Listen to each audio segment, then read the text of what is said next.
ગુજરાતની કડી અને વિસાવદર વિધાનસભા બેઠકો પર આજે પેટા ચૂંટણી માટે મતદાન યોજાઈ રહ્યું છે। સવારે 7 વાગ્યાથી શરૂ થયેલી મતદાન પ્રક્રિયા સાંજે 6 વાગ્યા સુધી ચાલશે।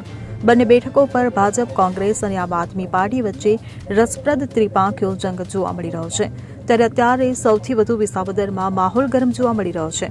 વિસાવદરમાં આમ આદમી પાર્ટી દ્વારા એક બાદ એક આક્ષેપ કરવામાં આવી રહ્યા છે। એટલું જ નહીં પરંતુ પોલીસ પણ ભાજપ સાથે મળીને કામ કરી રહી હોવાના આક્ષેપ કરવામાં આવી રહ્યા છે। ત્યારે આપ નેતા પ્રવીણ રામનું ફરીથી પોલીસ સાથે ઘર્ષણ થયું હોવાના સમાચાર સામે આવ્યા છે। ભાજપના બોગસ મતદાન કરવા આવેલા લોકો સામે આપના નેતાઓએ વિરોધ નોંધાવ્યો હતો અને ઉગ્ર બોલાચાલી પણ થઈ હતી। મળતી માહિતી મુજબ વિસાવદરના થુંબાડા ગામે 15 થી 20 બહારની ગાડીઓએ આવીને બોગસ મતદાન કરવા પ્રયત્ન કર્યો અને બૂથ એજન્ટને ઉપાડવા પ્રયત્ન કર્યો હોવાનો આપ નેતાઓએ આક્ષેપ કર્યો છે। ત્યારે આપ નેતા પ્રવીણ રામ, રાજુભાઈ બોરખતરિયા, પિયુષ પરમાર અને કરણ બારોટે થુંબાડા ગામે જઈને પોલીસ સાથે બોલાચાલી કરી હતી।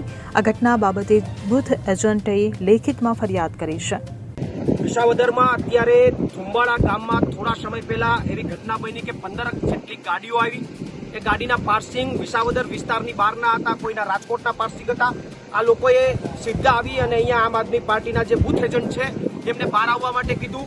બૂથ એજન્ટે બહાર આવવા માટે ના પાડી તો એમને એવા શબ્દોમાં કહેવામાં આવ્યું કે તો ઉપાડી લેશું। આ રીતની ધાક ધમકી કરવામાં આવી। અહીંયા પોલીસ તંત્ર અને અન્ય જવાબદાર તંત્રની પણ હાજરી હતી, છતાં પણ આવી ઘટના બની છે। અને એના કરતાં પણ વિશેષ એ 15 ગાડી અહીંયાથી રવાના થઈ, અહીંયાથી વિરોધ થયો, 100 નંબર ડાયલ થયા, 15 ગાડી અહીંયા રવાના થઈ, છતાં પણ પોલીસ તંત્રએ ક્યાંના છે, કોણ છે, શું છે એ કંઈ તપાસ કરવાનો વિષય એમાં કંઈ એને રસ લીધો નહીં, એમને અહીંયાથી રવાના કર્યા। આ 15 ગાડી અન્ય ગામમાં જઈને ત્યાં બોગસ કરવા માટે પ્રયાસ કરશે તો જવાબદારી કોની? એટલે તાત્કાલિક ધોરણે આ લોકોને, જે વિસાવદરની બહારના લોકો છે, એને તાત્કાલિક ધોરણે બહાર કાઢવામાં આવે, અન્યથા આવનારા સમયમાં જે કંઈ પણ લીગલી ફરિયાદો કરવામાં, જે તે વિભાગ ઉપર અને જે કંઈ તંત્રના અધિકારીઓ ઉપર ફરિયાદ કરવાની જે પ્રોસેસ છે અમે કરીશું। પ્રવીણ રામ, પ્રદેશ ફ્રન્ટલ અધ્યક્ષ, આમ આદમી પાર્ટી।